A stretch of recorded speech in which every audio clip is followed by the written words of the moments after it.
part of its success in organizing labor unions and its early opposition to fascism, it was offering an alternative to, the ills of capitalism during the Great Depression. The CPUSA increased its membership. So CPUSA was founded in 1919, right after the Bolshevik Revolution. And during the 20s, and especially into the 30s, with the rise of fascism and with the Great Depression, the CPUSA hit its peak membership of about 75,000 in 1940. And I think I do get into it a little bit with the infiltration and persecution of the Communist Party. But that's why it peaked in 1940 and then dropped and has not gotten anywhere near those numbers since then. At the end of World War II in 1945, the Cold War began immediately. And in March of 1947 is when Truman announced that he was screening for loyalty, but also, where was I? Also, a new foreign policy that committed the U.S. to oppose Soviet expansion. Also didn't work out too well for him.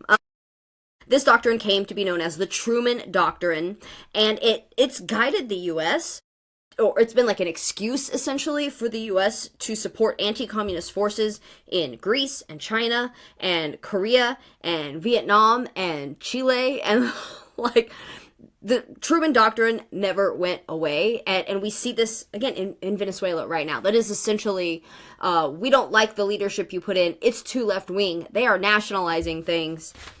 We're gonna get boots on the ground. We're gonna start bombing fishermen and stuff. Okay, so primary targets for persecution were government employees, but also, Hollywood was highly targeted by this, as well as academics, like left-wing professors, left-wing politicians, and of course, the labor union activists.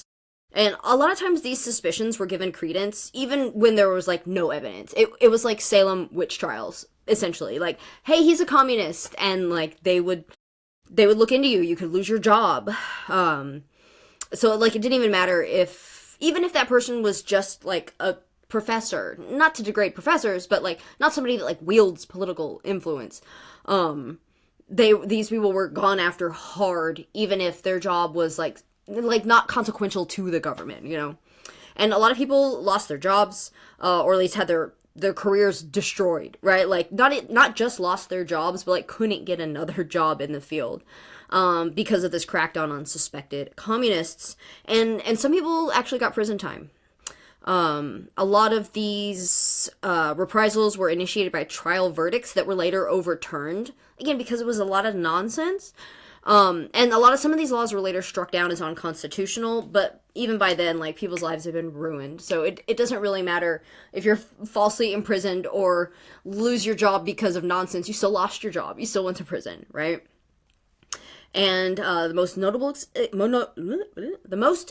examples of McCarthyism include the investigations of alleged communists that were conducted by Senator McCarthy and the hearings conducted by the House Committee on Un-American Activities, also known as HUAC. And I honestly don't know if people say that Huactua? Sorry. So, the House Committee on Un-American Activities, referred to as HUAC, was formed in 1938 and was most prominent active committee. It was the committee involved in these anti-communist investigations. It investigated a variety of activities, including those of German-American Nazis during World War II. Not everything they did was bad. They were, looking into American Nazis, but, of course, they quickly just turned their focus solely on communism. And, they brought charges of espionage against someone named Alger Hiss in 1948, and he ended up being convicted for perjury. And this showed them, the Congress, that congressional committees were going to be really useful in this, communist witch hunt. So getting that conviction, they were like, oh,